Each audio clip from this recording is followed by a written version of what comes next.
మొట్టమొదట మనం ఆలోచన చేయాల్సి వస్తే అన్న, మే 23, 2021 తాటికొండ రమేష్ గారు వైస్ ఛాన్సలర్ గా నియామకమైన కాకతీయ యూనివర్సిటీకి గత బీఆర్ఎస్ ప్రభుత్వంలో.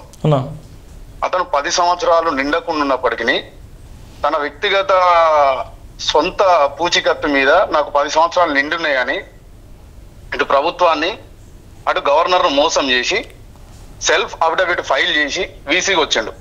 అతని మీద ఇప్పటికీ చాలా కేసులు పడ్డాయి ఆ విషయంలో. మరి ఆ కేసుల్ని నడిపించే అటువంటి న్యాయవాది బహుశా ఈ అడ్వకేట్ గారు అయి ఉంటారు, మనకు నోటీసులు పంపించిన అడ్వకేట్ గారు అయి ఉంటారు. సో ఈ మన జైభీమ్ లైవ్ టెలికాస్ట్ ద్వారా నేను ప్రజలకు గాని సమాజానికి గాని ప్రభుత్వానికి గాని తెలియజేసేది, తాటికొండ రమేష్ గారు నిజాయితీ పరుడైతే మై క్లయింట్ అని పంపాల్సిన అవసరం అడ్వకేట్ గారికి ఏమొచ్చింది? మరి కేసు తాటికొండ రమేష్ గారు నిజంగా అతనికి ఆర్జీ పెట్టుకుంటే తాటికొండ రమేష్ గారు చెప్పిన వివరాల ప్రకారం పంపిండా లేదా అతను వ్యక్తిగతంగా పంపిండా ఇప్పటి వరకు ఏం క్లారిటీ లేదు మనకు. రెండవది, ఒకవేళ క్లారిటీ కనుక ఉంటే అదే అడ్వకేట్ గారి సమక్షంలో వరంగల్ ప్రెస్ క్లబ్ సాక్షిగా బహిరంగ చర్చకు నేను సవాల్ విసురుతున్నా. తాటికొండ రమేష్ గారు చేసినటువంటి అవినీతి అక్రమాలను ఆధారాలతో సహా ప్రభుత్వం ముందు గానీ ప్రెస్ క్లబ్ ముందు గానీ నేను నిరూపించడానికి సిద్ధంగా ఉన్నాం జైభీమ్ పత్రిక సందర్భంగా. అంటే ఎలాంటి జీతభత్యాలు లేకుండా సమాజం యొక్క బాగోగు కొరకు కష్టపడి ఆహార్నిశలు 24/7 పని చేసేటువంటి ఒక జర్నలిస్టుల మీద ఈ విధమైనటువంటి కక్షపూరితమైనటువంటి వ్యవహారాన్ని ప్రదర్శించడం అనేది ఆయన విజ్ఞతకే వదిలేస్తున్నాం. రెండవది, ఒకవేళ ఆయన ఖండించాలనుకుంటే పాత్రికేయ సమావేశం పెట్టి బాజాప్తా ఖండించవచ్చు, ఒక వార్తను గాని తప్పుడు సమాచారాన్ని గాని ఖండించవచ్చు.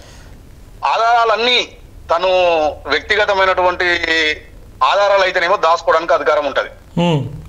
యూనివర్సిటీకి సంబంధించిన 2.5-3 సంవత్సరాల ప్రతి ఆధారాన్ని పబ్లిక్ డొమైన్ లోకి తీసుకురావాల్సిన ప్రతి ఆధారాన్ని కప్పిపుచ్చి దాచిపెట్టి దాన్ని వెబ్సైట్లలో పొందుపరచకుండా పలు అవినీతి అక్రమాలకు పాల్పడుతున్నాడు. మన ఒక పత్రికే కాదు, చాలా పత్రికలు, పెద్ద పత్రికలు చిన్న పత్రికలు అనే తారతమ్య భేదం లేకుండా ప్రతి పత్రికలు యూనివర్సిటీకి సంబంధించిన విశ్వవిద్యాలయానికి సంబంధించిన తాటికొండ రమేష్ అనే మా వ్యక్తి పైన అవినీతి అక్రమాలని చెప్పి రాసింది. మరి అన్ని పత్రికలకు ఎందుకు పంపలేకపోయిండు? ఒక జైభీమ్ పత్రికకి ఎందుకు పంపిండు?